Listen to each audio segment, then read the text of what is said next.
Viewer discretion is advised. Hey everybody, it's dafobra here.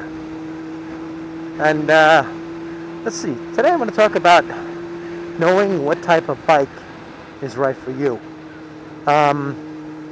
Let's see, I started out, my first season was on a Kawasaki Ninja 250.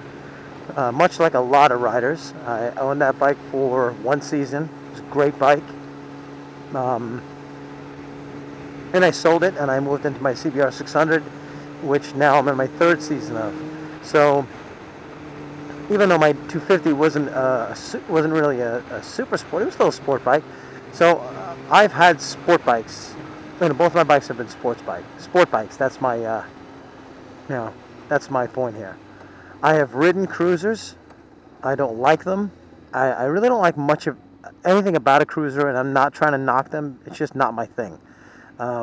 I like the way they look. They're great looking bikes. I give you that. But the seating position, the feel, the rev characteristics, whatever you want to say, didn't like it at all. So this past weekend, I attended a Suzuki demo ride thing. It was at a Yamaha, Suzuki, Kawasaki dealership, and I really wanted to ride or test ride the Gixxer 750 because I really wanted to see how the 750 compared to the 600 and the 1000, because I don't know if I'm quite ready to step up to a liter bike, but at the same time, the 750, especially the Gixxer 750, because it is really allegedly supposed to be lightweight. So anyway, we got there, checked availability of bikes. The 750, for whatever reason, was not available. I don't know if it was there or what. So at the next session that they had available, they had the Gixxer 1000, they had the Gixxer 600, but both of them were already taken. Somebody had signed up for them already. Same with the Hayabusa. I'll be honest with you, they had the Bergmans there, the Bergman 400 and the Bergman 650. Those are some cool freaking scooters. That's a big-ass scooter. I really like that thing. And I sat on it, and while it was kind of cool, I didn't take it. My buddy, he really wanted to ride the new Suzuki M109, which he was able to ride it, because it ended up being available. So I took the Vstrom 1000. Now, the reason I took the Vstrom 1000 is because it is 1000 cc's, even though it's a V-twin. But when I had my Ninja 250, a lot of guys who had graduated, so to speak, from the 250 went to the V-Strom 650. They call it the V-Strom. I know David Howell CA had a V-Strom 650 as well, and he seemed to really like it. So I said, you know what, if they like the V-Strom 650, well then you know what, I'll probably like the V-Strom 1000. And I hated it. I really didn't like too much about it, and I'm not trying to knock on the bike. I'm just going to give you my honest opinion of it. Now, what did I like? I liked the power. The power was there from like 2,500 up. I mean, tons of torque. It felt great there. But aside from that, there wasn't much I liked. The seating position was much more upright than my CBR, but I expected that. And I was able to get past that. The look of it, I really did like. The look of it was pretty cool. The dashboard was, look at this guy. The dashboard was pretty good, actually. It was pretty decent. Pretty comprehensive. This guy's getting me nervous.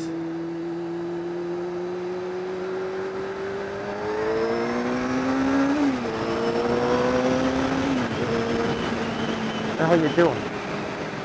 So the dashboard was pretty good. I liked it. Pretty comprehensive, pretty comfortable. As far as, looking at it and figuring out where everything was. Intuitive, blah, blah, blah.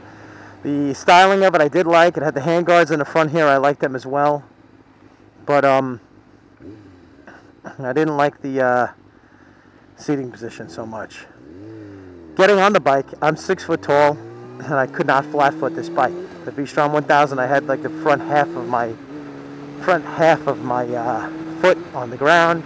I mean, I wasn't tiptoeing it, but I did not expect that the seat height would be so high.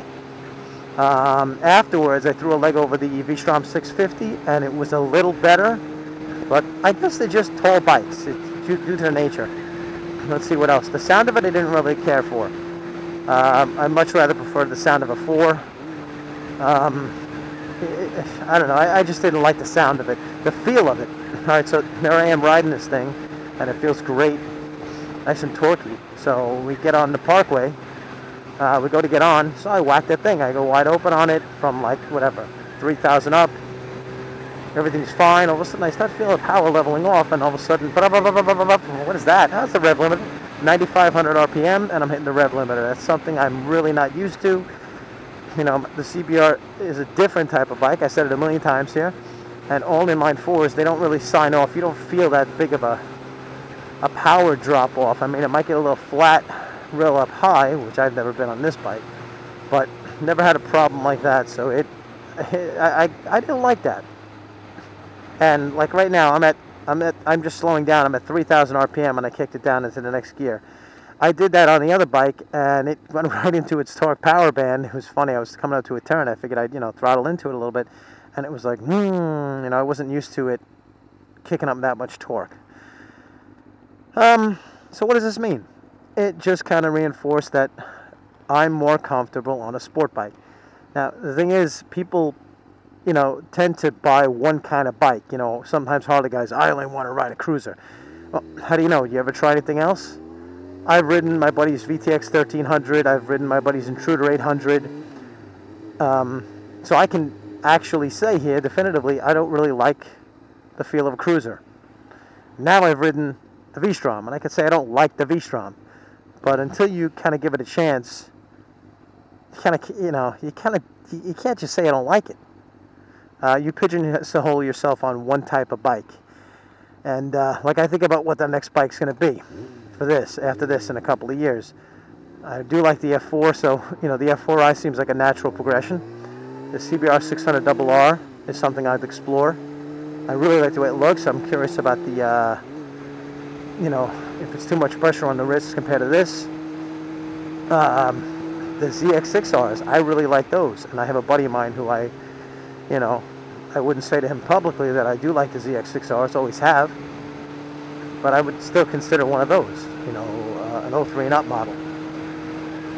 So, oddly enough, I have a Kawasaki demo ride coming up in about 2 weeks. And that should be pretty cool. So I'd like to get on the ZX6R. Heck, I'd like to get on the ZX10R.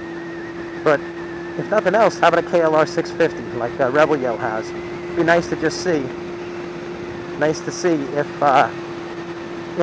if that's something I might enjoy. I mean, I'm only going to have one bike at a time. I'm not one of these guys who have 3-4 bikes. So whatever bike I have, that's going to be the only bike for me at the time. And I don't know. You always wonder, is there life after a sport bike? And for me, no. That's kind of my thing right now. But I don't know. It was definitely fun to check it out. Definitely fun to experience it. But it just solidified it for me. All right, I guess that's all I really want to talk about today, and maybe give me your impressions about that. All right? Ride safe out there, everybody. Season is upon us. People are starting to ride more and more, and all these cagers, they're gunning for us. So just be safe out there. All right. See ya.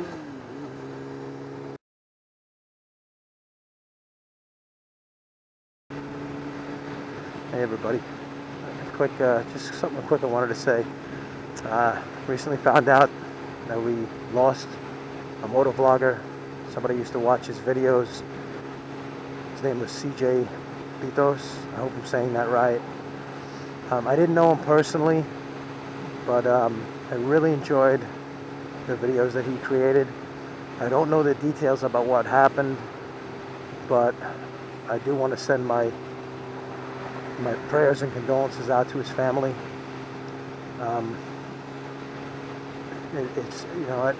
We face risks as motorcyclists each and every time we throw our leg over the tags, and we accept that. But